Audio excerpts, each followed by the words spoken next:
أعوذ بالله السميع العليم من الشيطان اللعين الرجيم بسم الله الرحمن الرحيم الحمد لله رب العالمين والصلاة والسلام على سيدنا وشفيعنا أبي القاسم محمد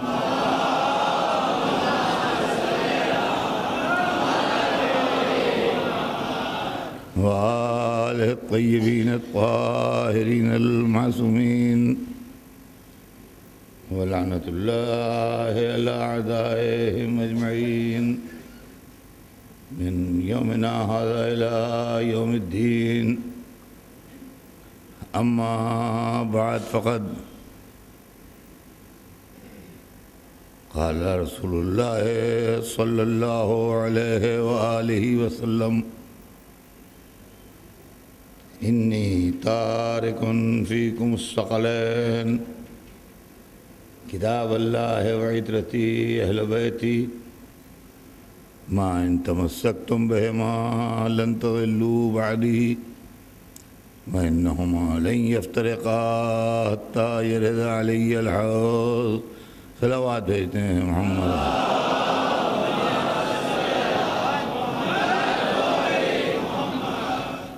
حضور سرور کائنات کا ارشاد گرامی ہے، کیا ہے مسلمانوں، میں تم میں دو بڑی گراں قدر چیزیں، بڑی قیمتی چیزیں، بڑی وزنی چیزیں چھوڑ کے جا رہا ہوں. ایک اللہ کی کتاب ہے، دوسرے میری عزت ہے اور میرے اہل بیت ہے. جب تک تم ان دونوں سے متمسک رہو گے، یعنی ان کے ساتھ رہو گے، اس وقت تک کبھی ہرگز گمراہ نہیں ہوگے. وَإِنَّهُمَا لَن يَفْتَرِقَا، اور یہ دونوں ایک دوسرے سے الگ نہیں ہوں گے، حتیٰ یرد علی الحوض، یہاں تک کہ میرے پاس حوض کوثر تک آ جائیں. عزیزان گرامی، کل میں نے اس حدیث مبارک سے اپنی گفتگو کے سلسلے کو آغاز کیا، اس لیے کہ اسلام آیا آج سے 1400 برس پہلے، لیکن ہم نے جب آنکھ کھولی، مسلمان گھرانے میں آنکھ کھولی الحمدللہ، تو یہ اطمینان حاصل ہوا کہ خدا کا شکر ہے کہ اس دنیا کے سلیکشن میں ہم کو مسلم فیملی ملی، ہم نے مسلمانوں کے گھر میں آنکھ کھولی. لیکن جب ہم بڑے ہوئے اور سمجھدار ہوئے اور باتوں کو سمجھنے بوجھنے کی صلاحیت ہمارے اندر ڈیولپ ہوئی، تو ہم نے یہ دیکھا کہ بہت سے مسلمان ہی ایسے ہیں جو ہم کو گمراہ کہہ رہے ہیں. کافر گمراہ کہے تو کوئی بات نہیں، یہودی گمراہ کہے تو کوئی بات نہیں، عیسائی گمراہ کہے تو کوئی بات نہیں، فرزندان توحید ایک دوسرے کو گمراہ کہیں، لا الہ الا اللہ محمد رسول اللہ کہنے والے ایک دوسرے کو گمراہ کہیں، اور اپنے کو مسلمان کہنے والے ایک دوسرے کو گمراہ کہیں. یہ تو بڑی عجیب و غریب بات ہے، اور اس نے تو ہمارے دماغ میں ایک عجیب و غریب فتنے پیدا کر دیے کہ یا اللہ، ہم گمراہی سے بچ کے تو اسلام میں آئے تھے، یہاں تو ہر طرف گمراہی کی آواز آ رہی ہے. ہم جائیں تو کہاں جائیں؟ اور کس کے پاس جائیں، کس سے مدد مانگیں، اس لیے کہ ہم دنیا کو آخرت کا راستہ سمجھ کے راستہ طے کر رہے ہیں کہ ہم ہدایت کے راستے پر چلتے ہوئے پہنچ جائیں آخرت میں اور جنت میں چلے جائیں، لیکن ہر ایک کہتا ہے کہ یہ راستہ تو جنت میں جاتا نہیں ہے، یہ تو ادھر نکل جائے گا، یہ ادھر نکل جائے گا، یہ ادھر نکل جائے گا، تو ہم کدھر نکل جائیں گے؟ یہ پریشانی اور یہ الجھن ہے کہ ہر ایک ہم کو گمراہ کہہ رہا ہے۔ دوسرے فرقے والے ہم سے پوچھ رہے ہیں ایسا کیوں کرتے ہو، ایسا کیوں کرتے ہو، ایسا کیوں کرتے ہو؟ جس گھرانے میں ہم پیدا ہوئے اس گھرانے میں اتفاق سے مجلسیں بھی ہوتی تھیں، ماتم ہوتا تھا، عزاداری ہوتی تھی، یا حسین کی صدا بلند ہوتی تھی گھر سے۔ ہم کو لوگوں نے ٹارگٹ بنا دیا جواب دہی کے لیے کہ یا حسین کیا ہے، اور یہ مجلس کیسے ہوتی ہے تمہارے یہاں، اور یہ علم کیوں رکھا جاتا ہے تمہارے یہاں، اور یہ عزاداری کیوں ہوتی ہے تمہارے یہاں، اور یہ تم سجدہ کیسے کرتے ہو، اور یہ تم وضو کیسے کرتے ہو، اور یہ تم حج میں احرام کیسے باندھتے ہو۔ ہر طرف سے سوالات کی بوچھار ہو گئی۔ ظاہر ہے کہ ہم جاہل آدمی، ہم کہاں ان سوالوں کے جواب دے سکتے تھے، لیکن اس کا مطلب یہ ہوا کہ ہمارے سلسلے میں لوگوں کو بے چینیاں ضرور ہیں۔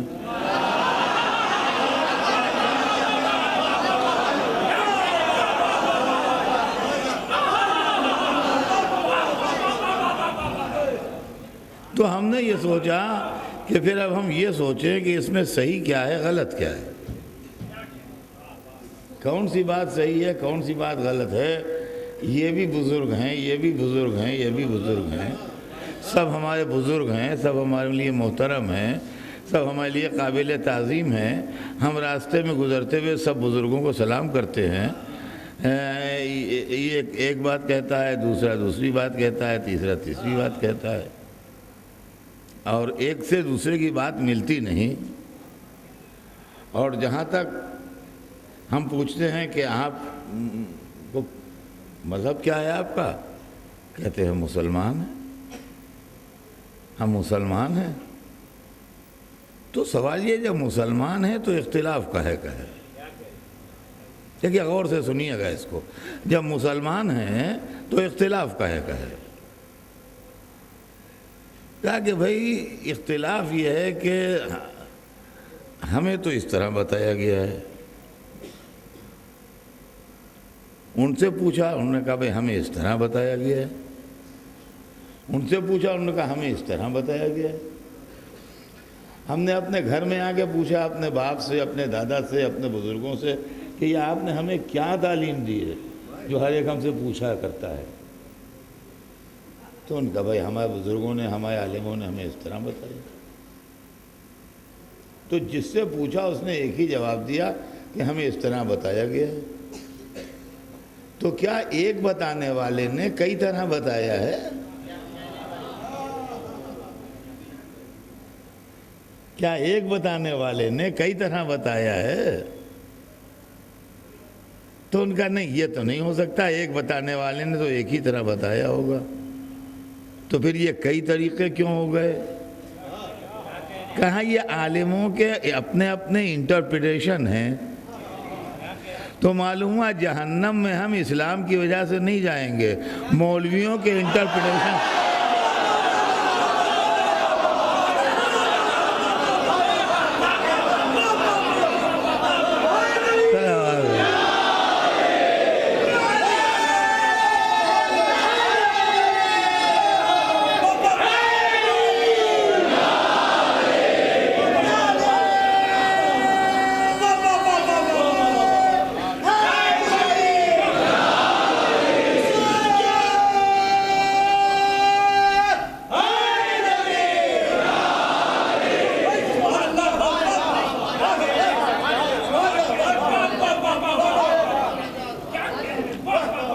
آپ بات سمجھئے، کہ جو کچھ بھی بتایا ہو ہمارا عمل اس پر ہو یا نہ ہو ایک الگ مسئلہ ہے، لیکن جو پہلا بتانے والا تھا اور وہ کون تھا؟ وہ سرکار دو عالم تھے، جنہوں نے سارا مذہب بتایا، جنہوں نے اسلام بتایا، پہلے بتانے والے وہی تھے۔ تو انہوں نے تو ایک ہی بات بتائی تھی۔ اب جیسے جیسے زمانہ گزرتا گیا ویسے ویسے لوگوں کا انٹرپریٹیشن بدلتا گیا، اور لطف کی بات یہ ہے کہ بڑے بڑے علماء جن کی خدمت میں ہم حاضر ہوئے ادب سے، تو انہوں نے ہم کو قرآن پاک کی آیتوں ہی سے سمجھایا کہ دیکھو بات یہ ہے کہ ہم جو کہہ رہے ہیں وہ اس لیے صحیح ہے کہ قرآن میں یہ لکھا ہے، پڑھو یہ۔ دوسرے کے پاس گئے، انہوں نے اس کے خلاف بات کہی اور قرآن کھولا، کہا دیکھو قرآن میں یہ لکھا ہے۔ تیسرے کے پاس گئے، ان سے ایک بات پوچھی، ان کا قرآن میں یہ لکھا ہے۔ تو یہ بات نہیں ہے کہ کسی نے کہا نہیں صاحب یہ بات قرآن میں نہیں لکھی ہے ہم کہہ رہے ہیں، نہیں، جس نے حوالہ دیا قرآن کا حوالہ دیا، یا پھر حدیث کی موٹی موٹی کتابیں ان کے پاس رکھی ہیں، ظاہر عالم لوگ ہیں تو ان کے پاس موٹی موٹی کتابیں حدیثوں کی رکھی ہیں، سمجھے آپ؟ انہوں نے نکالی کوئی جناب موٹی سی کتاب اور اس کے اندر سے اس کو کھول کھال کے انہوں نے ایک جگہ پر ایک چیپٹر نکالا، قال رسول اللہ، حضور نے فرمایا، کہا دیکھو یہ حدیث کی کتاب ہے، یہ دیکھ لو، یہ جگہ چھپی ہے، یہ روایت ہے، اس لیے ہم یہ کہہ رہے ہیں۔ تو ہر ایک نے اللہ کا حوالہ دیا، ہر ایک نے رسول اللہ کا حوالہ دیا، اور باتیں الگ الگ ہو گئیں۔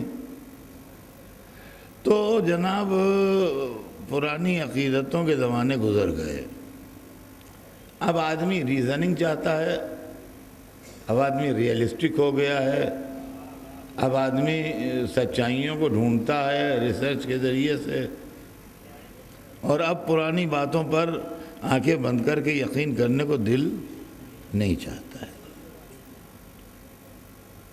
سو ہم نے کہا کہ جب رسول نے ایک بات بتائی اور اللہ نے بھی ایک بات کہی، تو کیا ہم یہ مان لیں کہ قرآن میں کنٹراڈکشن ہے یا رسول کی حدیثوں میں کنٹراڈکشن ہے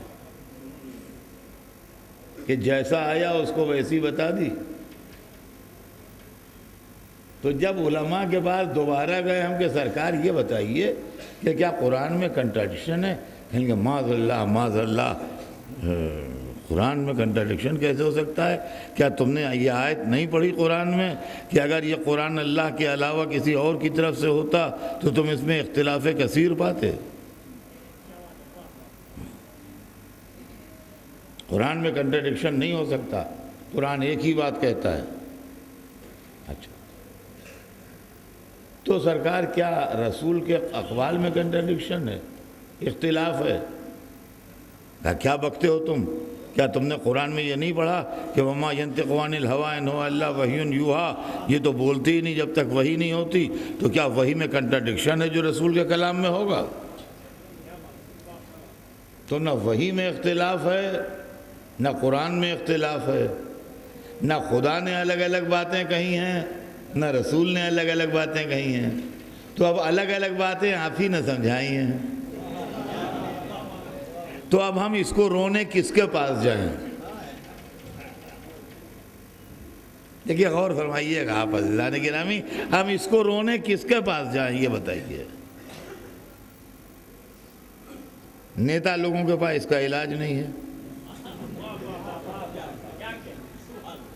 نیتا لوگوں کے پاس اس کا علاج نہیں ہے، وہ یہ پوچھتے ہیں کہ ووٹ کس کے زیادہ ہیں، اس کی بات کو ہم صحیح کہیں گے۔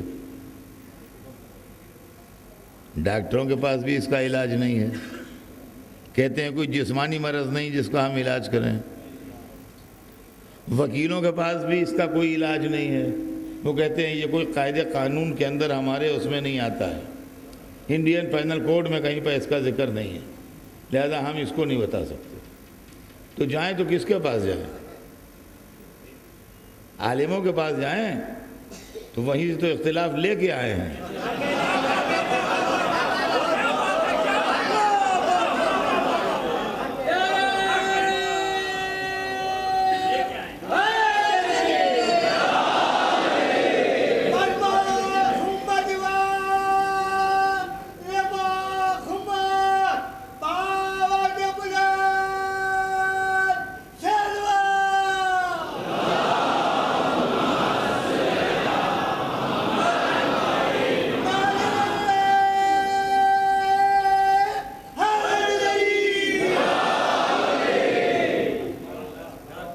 اب کہاں جائیں؟ تو سوچتے سوچتے دماغ میں یہ آیا کہ وہیں چلو جہاں سے اسلام آیا ہے، وہیں چلو جہاں سے اسلام آیا ہے۔ جس نے قرآن دیا ہے، جس نے فقہ دی ہے، جس نے واجب و حرام کے احکام دیے ہیں، جس نے شریعت بتائی ہے، وہی بتائے گا کہ جب اختلاف ہو تو کیا کرو۔ اور تو اب ہم سیدھے رسول اللہ کی خدمت میں حاضر ہوئے۔ ہم نے کہا یا رسول اللہ، ہم آپ کے امتی ہیں، آپ کے 1400 برس کے بعد پیدا ہوئے ہیں، بہت ٹھوکریں ہم نے کھائی ہیں، بہت عالموں کے پاس گئے ہیں، بہت فرقوں میں سر کھپایا ہے، ہم کو ایک اسلام چاہیے ہے، بہت سے اسلام نہیں چاہیے ہیں۔ یہ بتائیے کہ کیا آپ نے بہت سے اسلام بتائے تھے یا ایک بتایا تھا؟ کہا میں نے تو ایک بتایا تھا۔ تو کہا بہت سے کیسے ہو گئے؟ کہا یہ لوگوں کی اپنی اپنی تعویلیں ہیں۔ اچھا، تو حضور ہم ان تعویلوں سے بچنا چاہتے ہیں، ہمیں راستہ بتائیے، ہمیں ایک اسلام کیسے ملے؟ کہا کہ میں نے بتا دیا تھا راستہ، لوگوں نے تمہیں بتایا نہیں۔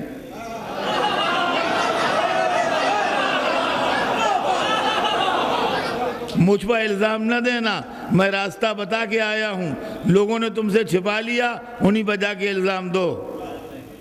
میں نے کہا جی سرکار، اب الزام دوں یا نہ دوں، آپ مجھے بتا دیجئے آپ نے کیا بتایا تھا؟ کہا میں نے یہ بتا دیا تھا کہ میں تم میں 2 چیزیں چھوڑ کے جا رہا ہوں۔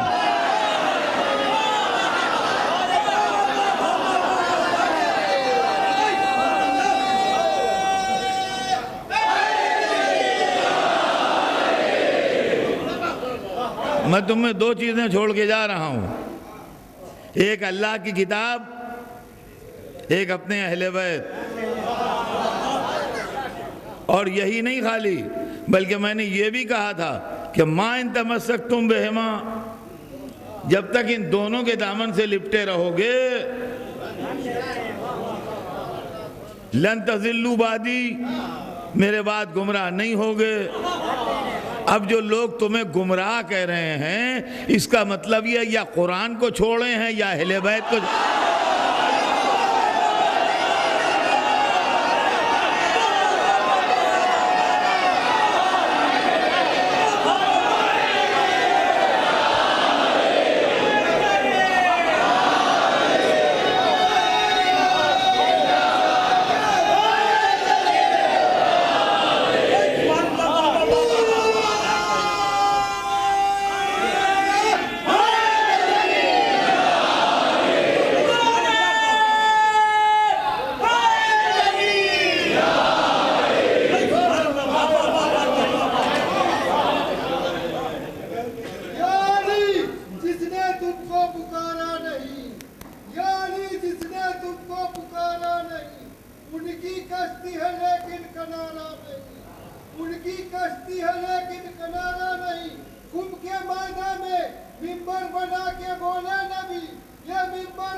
تو فرمایا کہ ما ان تمسکتم بہما، جب تک تم ان دونوں سے لپٹے رہو گے، ان سے متمسک رہو گے، ان کا دامن تھامے رہو گے، لن تضلوا بعدی، میرے بعد کبھی گمراہ نہیں ہوگے۔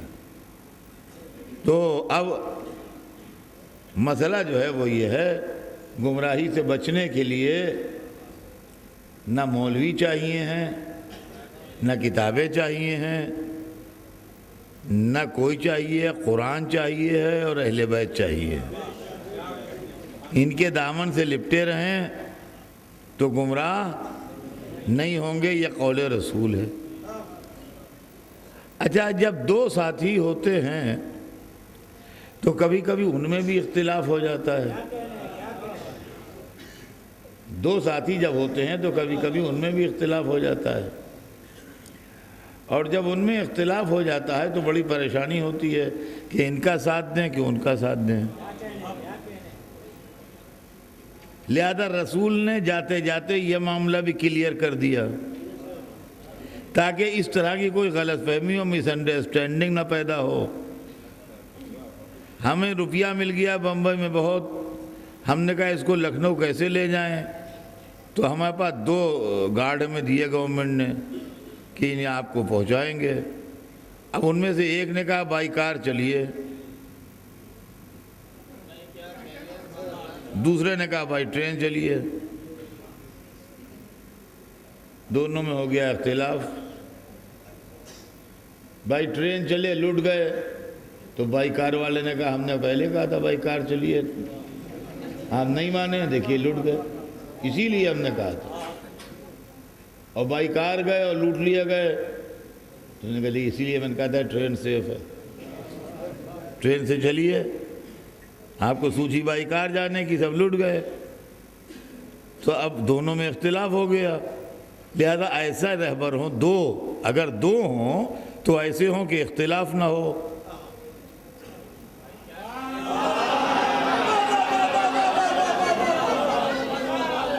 دیکھیے ایک تک تو معاملہ ٹھیک چلتا ہے،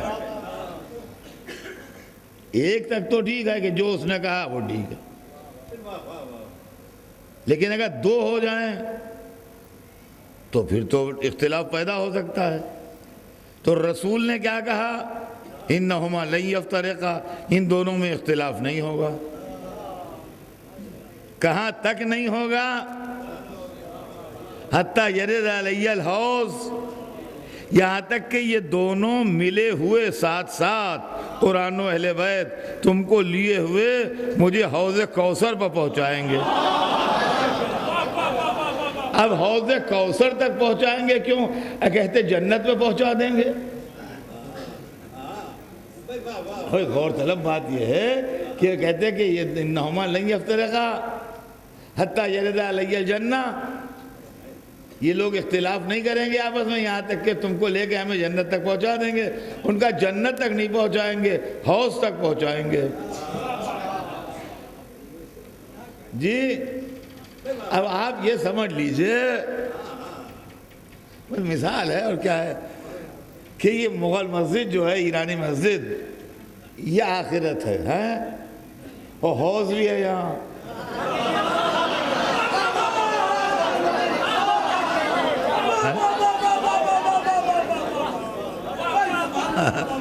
سن لیجئے، حوض بھی ہے یہاں۔ ارے ہاں کچھ لڑکوں کا دماغ بھی تو وہ ہو، بیچارے ہو جاتے ہیں۔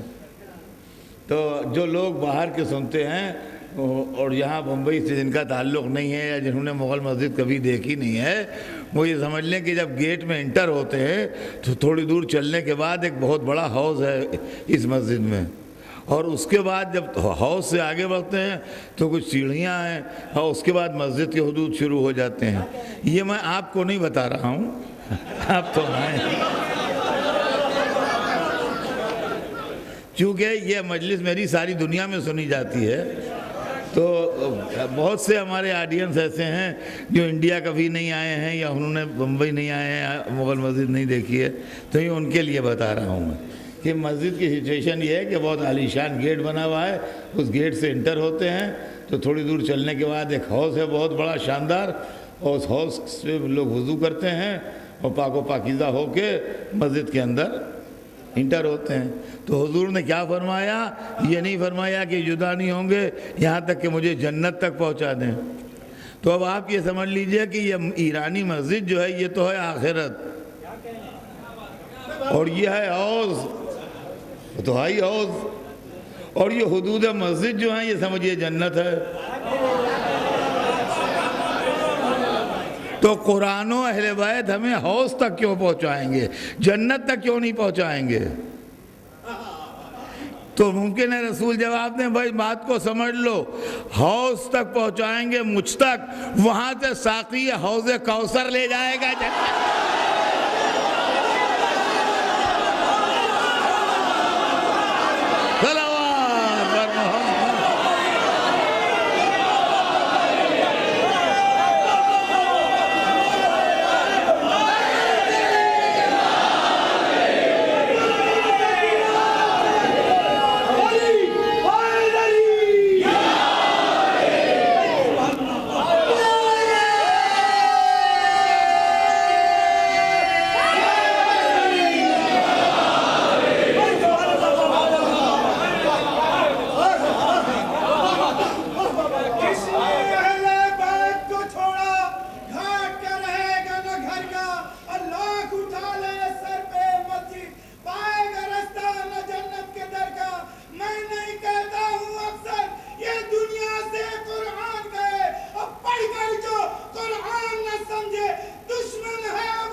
تو عزیزان گرامی، یہ حضور نے ہم کو راستہ بتایا کہ دیکھو راستہ یہ ہے کہ جو آدمی قرآن و اہل بیت کے ساتھ رہے گا وہ گمراہ نہیں ہوگا، اور وہ اہل بیت اور قرآن لیے ہوئے ہم اس آدمی کو میرے پاس حوض کوثر تک پہنچا دیں گے۔ تو عزیزان گرامی، اب مسئلہ اور طلب یہ ہے کہ رسول اللہ نے تو نجات کا راستہ بتا دیا، اب الزام رسول پر نہیں ہے کہ حضور آپ نے ہمیں بتایا نہیں۔ حضور نے کہا کہ یہ قرآن ہے، اور قرآن کو بھی ہر ایک اچھی طرح جانتا ہے کہ یہ ہے قرآن، کوئی ڈاؤٹ نہیں ہے کہ یہ ہے کہ یہ ہے کہ یہ ہے۔ قرآن کو سب جانتے ہیں کہ یہ ہے، اور اہل بیت کو بھی سب جانتے ہیں۔ اہل بیت کے اندر بھی کوئی اختلاف نہیں ہے کہ فلاں اہل بیت میں ہے، فلاں اہل بیت میں ہے، فلاں اہل بیت میں ہے۔ جو دشمن اہل بیت ہیں وہ بھی اپنے لوگوں کو داخل اہل بیت نہیں کرتے ہیں، یہ نہیں کرتے ہیں کہ ہم داخل اہل بیت، وہ اور لفظیں استعمال کرتے ہیں، وہ سب اپنی جگہ کے اوپر ہیں، مگر یہ کہ اہل بیت جو ہے وہ ہیں، اور جو اہل بیت ہیں وہ دنیا میں سب کے سامنے ہیں۔ جو اہل بیت ہیں وہ سب کے سامنے ہیں۔ کون ہے؟ رسول کے زمانے میں جو اہل بیت سب کے سامنے ہیں۔ تو عزیزان گرامی، قرآن و اہل بیت میں کوئی اختلاف نہیں ہوگا، اس لیے کہ جب ایک سے دو ہو جاتے ہیں تو اختلاف کا امکان پیدا ہوتا ہے، لیکن دو جب ہوتے ہیں تو اختلاف اس لیے پیدا ہوتا ہے کبھی کبھی کہ دو الگ الگ طاقتوں سے گورن ہوتے ہیں۔ میں اپنے دماغ سے گورن ہو رہا ہوں، آپ اپنے دماغ سے گورن ہو رہے ہیں۔ آپ کی تھنکنگ جو ہے وہ آپ کو لے کے چل رہی ہے، اور میری تھنکنگ جو ہے وہ مجھے لے کے چل رہی ہے۔ اب یہ کہ ہماری آپ کی تھنکنگ ایک سی ہے، لہذا ہمارے آپ کے درمیان اختلاف نہیں ہے، لیکن اگر کسی اسٹیج کے اوپر ہماری آپ کی تھنکنگ بدل جائے تو چونکہ دو الگ الگ طاقتوں سے دونوں آدمی گورن ہو رہے ہیں، آپ اپنے دماغ کی طاقت سے گورن ہو رہے ہیں اور میں اپنے دماغ کی طاقت سے گورن ہو رہا ہوں، لہذا یہ تھنکنگ جو ہے یہ بدل جائے گی تو آدمی کے اندر اختلاف ہو جائے گا۔ میں نے سوچا یہ بہتر ہے، آپ نے کہا نہیں بھائی میرے خیال میں یہ بہتر ہے، بس یہیں پر اختلاف ہو گیا۔ تو قرآن و اہل بیت میں خدا کہہ رہا ہے کہ اختلاف نہیں ہوگا، تو کیوں نہیں ہوگا؟ قرآن و اہل بیت میں اختلاف اس لیے نہیں ہوگا کہ اگر دو طاقتوں سے گورن ہو رہے ہوتے، قرآن اور طاقت سے گورن ہو رہا ہوتا اور اہل بیت اور طاقت سے گورن ہو رہے ہوتے تو اختلاف ہوتا، لیکن دونوں مشیت خدا سے گورن ہو رہے ہیں، لہذا اس ایک میں اگر اختلاف ہو اور وہاں اختلاف ہو تو یکتائی نہ رہے، دوئیت ہو جائے، لہذا ان دونوں میں اختلاف نہیں ہوگا۔ اب میں اس کی مثال ایسی دے دوں کہ چھوٹے چھوٹے بچے سمجھ لیں، آپ کے گھر میں ٹی وی ہے، مثلاً یہ ہے سامنے یہ چینل لگایا، یہ آ گیا وہ آ گیا، یہ زی ٹی وی آ رہا ہے، یہ انڈین ٹی وی آ رہا ہے، یہ فلاں آ رہا ہے، یہ آ رہا ہے، کون کون سے سب ہیں، بی بی سی آ رہا ہے، یہ وائس آف امریکہ آ رہا ہے۔ اچھا اسی کے اوپر ہماری مجلس آ رہی ہے مثلاً، تو جہاں سے یہ مجلس ریلے ہو رہی ہے، جتنے ٹی ویوں کے اوپر ریلے کی جا رہی ہے، جب وہ فریکوینسی ملائیں گے تو ایک ہی مجلس تو آئے گی۔ اب اب بھائی ایک ہی مجلس تو آئے گی، جو ڈونگری میں سن رہا ہے اس کو وہی سنائی دے گی، جو اندھیری میں سن رہا ہے اس کو وہی سنائی دے گی، جو لکھنؤ میں سن رہا ہے اس کو وہی سنائی دے گی، جو دبئی میں سن رہا ہے اس کو وہی سنائی دے گی۔ الگ الگ تو نہیں آئیں گی جگہ کے بدلنے سے، اس لیے کہ ایک ہی طاقت سے یہ چل رہا ہے۔ اب سمجھے آپ کہ دنیا میں جے آدمی ہوتے ہیں، اختلاف ہو جاتے ہیں، اور وہاں 14 ہوئے مگر اختلاف نہ۔ صلوات بر محمد۔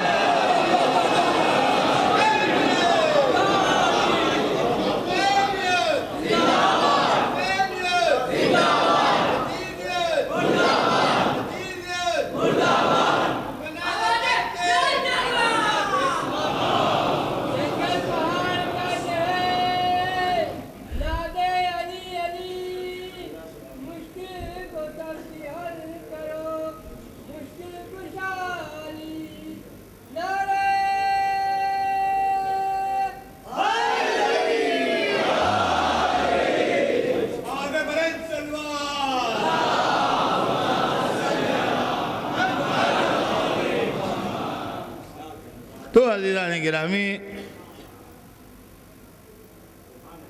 انہما لن یفترقا، ان میں اختلاف نہیں ہوگا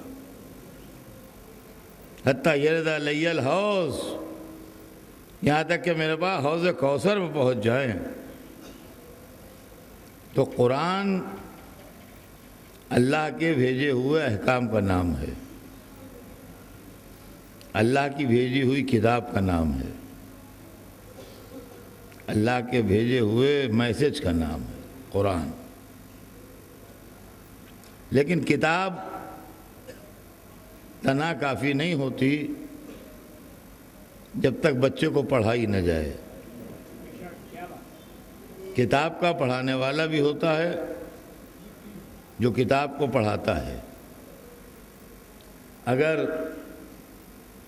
خالی کتاب سے آدمی سمجھ لے تو جتنی یونیورسٹیز ہیں، جتنے کالجز ہیں، جتنے مدرسے ہیں، جتنی درسگاہیں ہیں، سب سے مدرسین چھوڑا دیے جائیں۔ لڑکوں کتابیں بانٹ دی گئیں اور کہا بھیا پڑھ لو، تو لڑکے کتاب نہیں پڑھ سکتے ہیں۔ پڑھانے والے ہونا چاہیے ہیں جو ان کو کتاب پڑھائیں۔ تو اہل بیت جو ہیں وہ اس کتاب کے پڑھانے والے ہیں۔ اللہ نے دونوں کا انتظام کیا ہے ہماری ہدایت کے واسطے، کتاب کا بھی انتظام کیا ہے اور پڑھانے والے کا بھی انتظام کیا ہے۔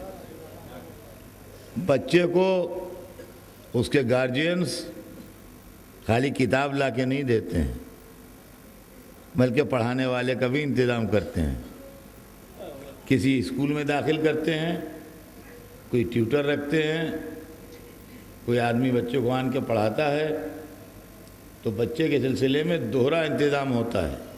کتاب بھی پرووائڈ کی جاتی ہے، پڑھانے والا بھی پرووائڈ کیا جاتا ہے، دونوں پرووائڈ کیے جاتے ہیں۔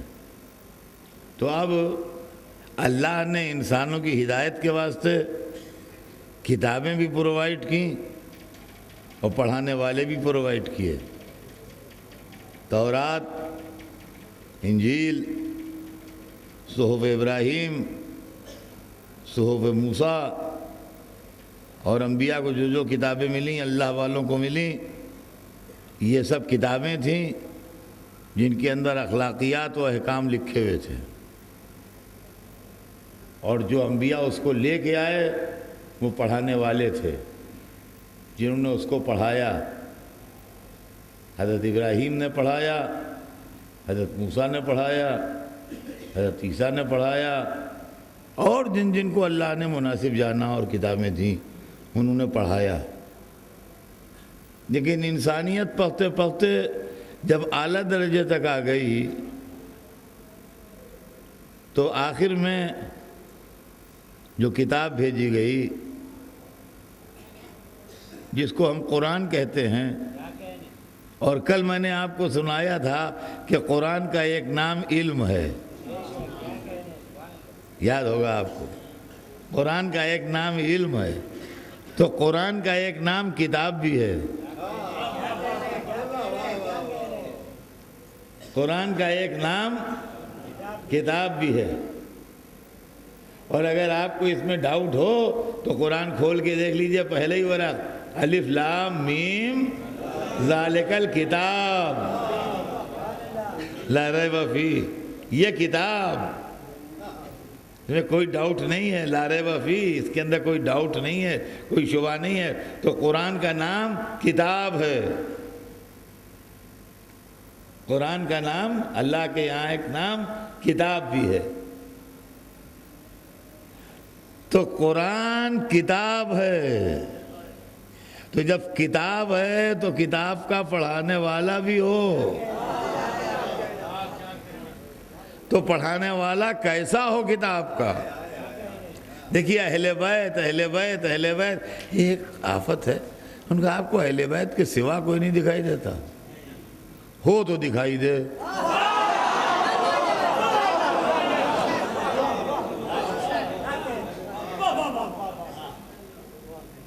یہاں کتاب پڑھانے کی بات ہو رہی ہے صاحب،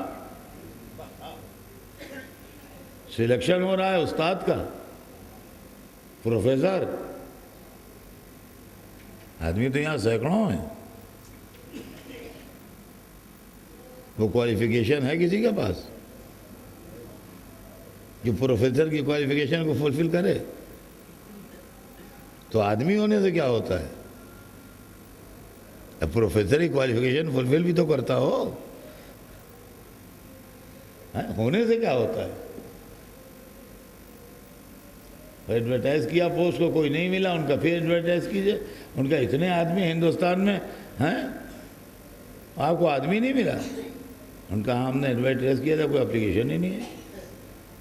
تو اتنے آدمیوں کی تعداد سے کچھ نہیں ہوتا، وہ کوالیفیکیشن ہو، گنتی تھوڑی کچھ ہوتا ہے، کوالیفیکیشن ہونا چاہیے جو کتاب پڑھا سکے۔ کتاب کا نام قرآن ہے، ہمیں ایسا پروفیسر چاہیے جو قرآن پڑھا سکے۔ یہ اہل بیت میں انشاءاللہ زندگی رہی تو آپ کی خدمت میں عرض کروں گا آگے کی مجلسوں میں کہ جو صبح سے شام تک ہماری زبان پر اہل بیت اہل بیت اہل بیت آتا ہے، یہ کیوں آتا ہے؟ یہ کوئی کسی کی دشمنی یا کسی کی عداوت یا کوئی پارٹی بازی نہیں ہے، یہ معاملہ جو ہے یہ تو قرآن ہے۔ ارے میں آپ کو آپ کے گھر کی مثال دوں، اتنا سا بچہ آپ کا 5 برس کا، وہ لوور کے جی میں گیا ہے،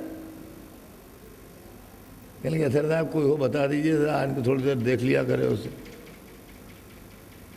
تو میں نے کہا میں کل ایک کو بھیج دوں گا۔ وہ آ گئے، کہنے کہ آپ نے کہا تھا، عطر صاحب نے مجھ سے کہا ہے، ہاں وہ بچہ ہے، ارے لوور کے جی میں ہے، گزرا تھا اس کو ABCD کچھ یہ کچھ، کہا ہاں پڑھا دوں۔ تو کہنے مرد صاحب آپ کہاں پڑھے ہیں؟ کہنے کہیں بھی نہیں، کہیں بھی نہیں، پرائیویٹ پڑھائے ہیں؟ کہا نا۔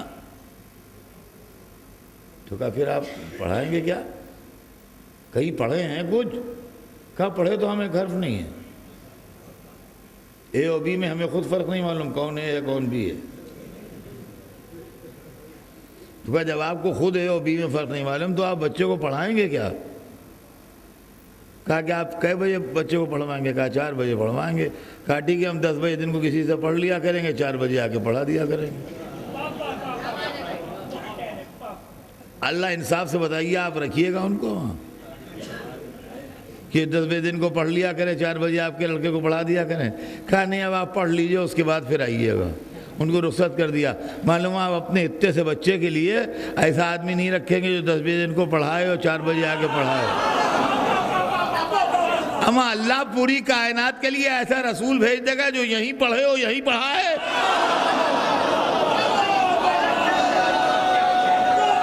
صلوات بھیج دیں محمد۔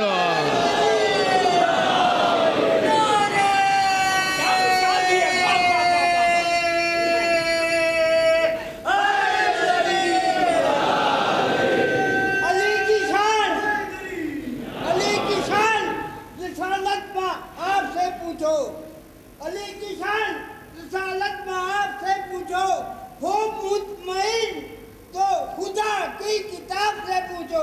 ایک نعرہ سلوات.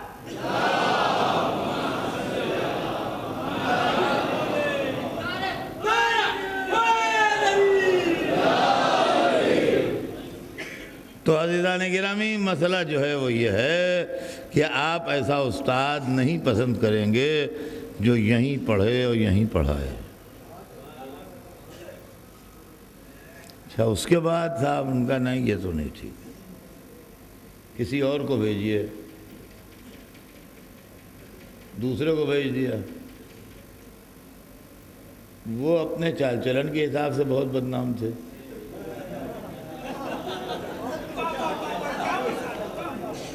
تھے تو پڑھے لکھے، مگر چال چلن کے حساب سے بہت بدنام تھے. ان کا آپ نے کس کو بھیج دیا؟ مجھے شرمندگی ہوئی جب انہوں نے میرے دروازے پا کے پکارا. میں نے کہا آپ کو ان کی افعال سے کیا مطلب، پڑھائیں گے تو کہا جو خود ہی ایسا ہو بچوں کو کیا بنائے گا.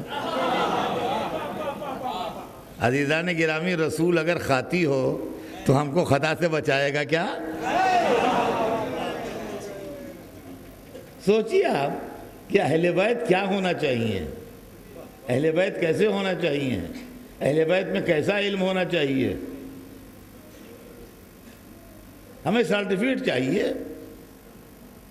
پروفیسر کا سلیکشن ہے.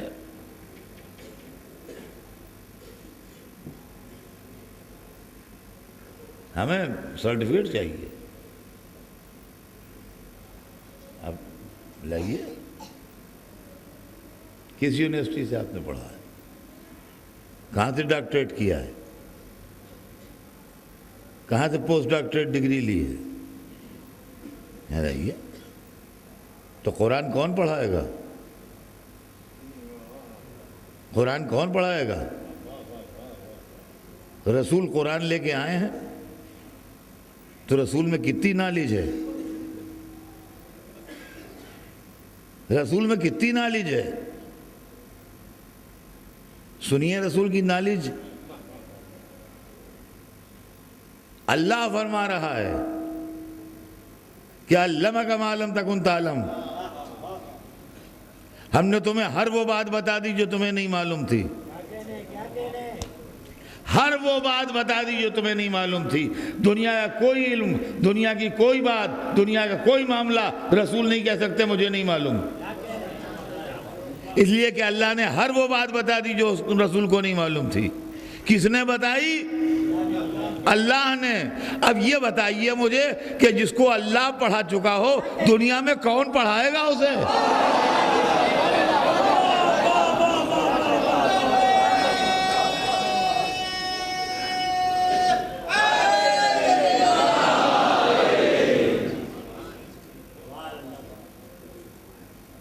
اچھا، رسول کا تو سرٹیفکیٹ آ گیا،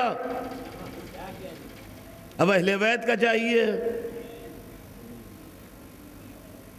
اہل بیت کے لیے چاہیے کہ اہل بیت کی لیاقت کتنی ہے. اب سنیے کام کیا ہے. پہلے کام کی نوعیت سمجھیے. کام ہے قرآن پڑھانا، کام ہے قرآن کے ساتھی ہیں نا، لہذا قرآن کی تعلیم دینا ان کا کام ہے. تو قرآن کی نالج ان میں ہونا چاہیے. بالکل سامنے کی بات ہے، قرآن کی نالج ان میں ہونا چاہیے. رسول تو رسول ہو گئے، ان کو تو قرآن دے دیا گیا، ان کو تو اللہ نے پڑھا دیا. اب بات آگے بڑھی. جب بات آگے بڑھی تو اب کوئی ایسا ہونا چاہیے جس کے پاس پورے قرآن کا علم ہو. تو اب دوسرا تو کوئی بتائے گا نہیں، قرآن ہی بتائے گا. قرآن ہی بتائے گا. یقول الذین کفروا لست مرسلا، یہ رسول کافر کہتے ہیں آپ رسول نہیں ہیں. قل کفی باللہ شہیدا بینی و بینکم، کہہ دیجئے کہ ہمارے تمہارے درمیان اللہ کافی. ومن عندہ علم الکتاب، اور جس کے بعد پوری کتاب کا علم ہو. صلوات بھیج دیں محمد.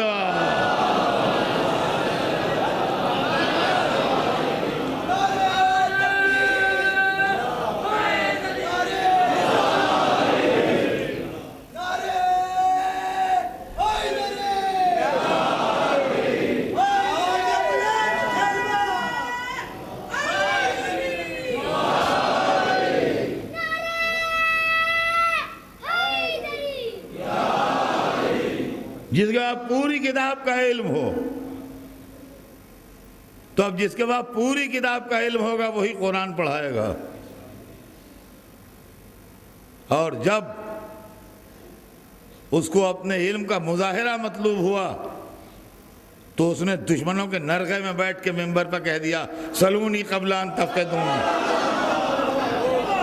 پوچھ لو مجھ سے قبل اس کے کہ میں تمہارے درمیان سے چلا جاؤں.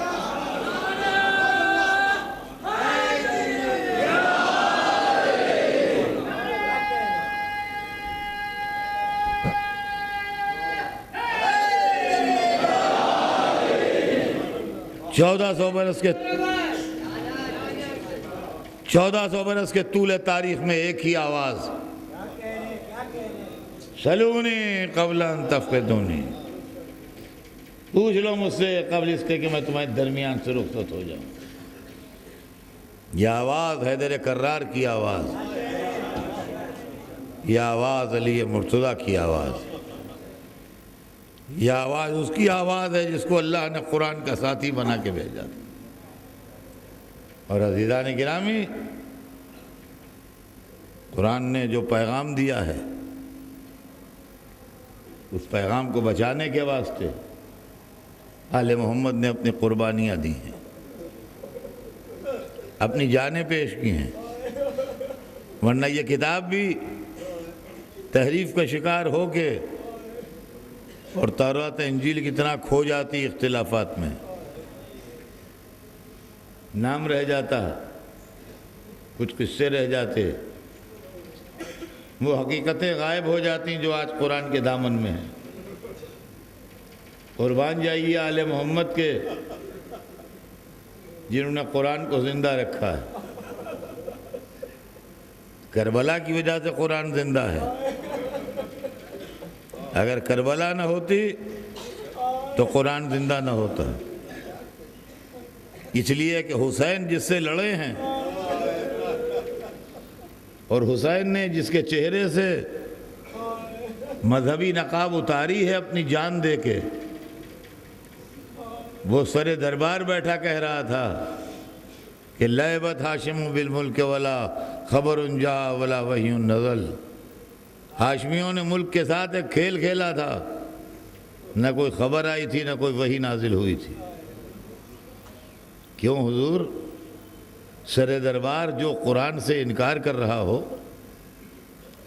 اور رسول اللہ پر سیاست کا الزام لگا رہا ہو کہ ان کا سیاسی کھیل تھا، جو رسول بن کے بیٹھ گئے تھے اور وہی کا ڈھونگ رچایا تھا، ورنہ آسمان سے نہ کوئی خبر آئی تھی نہ کوئی وحی نازل ہوئی تھی، گھر کا بنایا ہوا معاملہ تھا قرآن.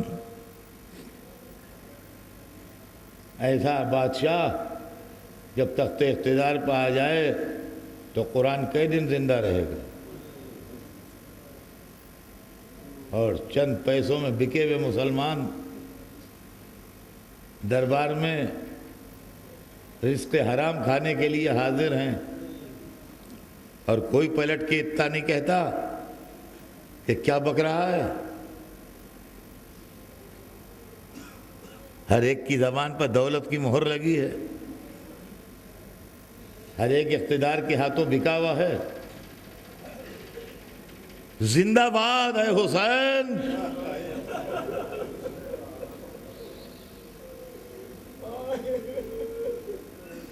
ایسے موقع پر قرآن کو ثابت کیا، ایسے موقع پر قرآن کو ثابت کیا. امام وقت چوتھے امام تھے، امام زین العابدین علیہ السلام. فریضہ ان کا تھا کہ جواب دے، اور وہ جواب دیتے، مگر اس وقت مصلحت یہی تھی کہ کٹا ہوا سر جواب دے. اس لیے کہ زندہ انسان کے جواب دینے سے دلیل میں وہ زور نہیں پیدا ہوتا جو کٹے ہوئے سر سے جواب دینے میں پیدا ہوتا ہے. ادھر اس نے کہا کہ ہاشمیوں نے ملک کے ساتھ ایک کھیل کھیلا تھا، نہ خبر آئی تھی نہ وحی نازل ہوئی تھی، اور ادھر کٹے سر سے آواز آئی وَسَيَعْلَمُ الَّذِينَ ظَلَمُوا أَيَّ مُنْقَلِبٍ يَنْقَلِبُونَ، ان قریب ظالموں کو معلوم ہو جائے گا کہ وہ کس کروٹ پلٹائے جاتے ہیں۔ یہ بھی سر سے آواز آ سکتی تھی کہ یزید تو جھوٹ کہہ رہا ہے، نہیں، قرآن پڑھا، جواب میں قرآن پڑھا، اور قرآن پڑھ کے اس کو یہ جتا دیا کہ جو کٹے سر سے قرآن پڑھا جا سکتا ہے وہ مٹایا نہیں جا سکتا، وہ ختم نہیں کیا جا سکتا، وہ فنا نہیں کیا جا سکتا۔ ورنہ بات یہ بھی ہو سکتی تھی کہ یزید تو جھوٹ کہہ رہا ہے، وہی بھی آئی تھی اور قرآن بھی نازل ہوا تھا، مگر بجائے یہ کہنے کہ قرآن کی آیت پڑھ کے قرآن کے وجود کے اوپر ایک اور مہر لگا دی کہ یہ کلام الہی ہے اور اس کی سچائی میں کبھی ڈاؤٹ اور شک نہ کرنا۔ یہ تھے حسین، یہ تھے حسین جو اپنا قافلہ لیے ہوئے کربلا کے قریب ہیں۔ عزیزوں، آج محرم کی پہلی ہے، عزا خانے سج گئے ہیں، سبیلوں میں رونق واپس آ گئی ہے، ماتمدار سیاہ پوش لباس پہن کے آ گئے ہیں، اور عزاداری شروع ہو گئی۔ ہم اپنے اپنے گھروں میں، اپنے اپنے شہروں میں، اپنے اپنے عزا خانوں اور مسجدوں میں سیدہ کے لال کو خوش آمدید کہتے ہیں۔ یا عبداللہ، کربلا میں آپ کی مہمانی نہیں ہوئی، مولا 1400 برس سے آپ کے غلام آپ کی مہمانی کرنے کے لیے تیار ہے۔ مولا کربلا میں آپ 3 دن بھوکے پیاسے رہے، آج آپ کے نام کے اوپر ان علاقوں میں جن میں حسین کے ماتمدار رہتے ہیں کوئی بھوکا نہیں سو سکتا، شربت بھی موجود ہے، کھانا بھی موجود ہے، نیاز بھی موجود ہے۔ لاکھوں آدمی حسین کے نام پر ساری دنیا میں کھانا کھا رہا ہے۔ کسی نے مجھے اطلاع آج دن میں آ کے دی کہ کربلا میں اس وقت تک 1 لاکھ سے زیادہ کا مجمع پہنچ چکا ہے۔ یہ کسی ٹی وی کی اطلاع تھی جو کسی نے مجھے آن کے دی قیام گاہ پر، کہ کربلا میں آج پہلی تاریخ تک 1 کروڑ انسانوں سے زیادہ کا مجمع پہنچ چکا ہے۔ 1 کروڑ انسان، 1 کروڑ انسانوں سے زیادہ کا مجمع پہنچ چکا ہے کربلا میں۔ یہ مجمع آپ جانتے ہیں کیا کہتا ہوا جاتا ہے؟ لبیک یا حسین۔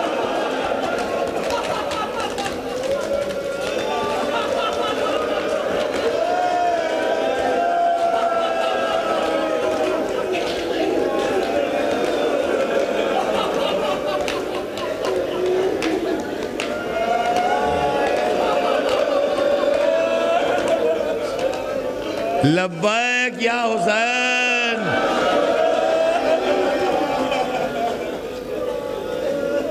یہ انتظام قدرت ہے عزیزوں۔ کل جب عباس بھی شہید ہو چکے تھے، جب علی اکبر بھی شہید ہو چکے تھے، جب قاسم کی لاش کے ٹکڑے بھی آ چکے تھے، جب علی اصغر بھی گلے پر تیر کھا چکے تھے، تو حسین اکیلے کھڑے تھے۔ حل من ناصر، ہے کوئی میرا ناصر؟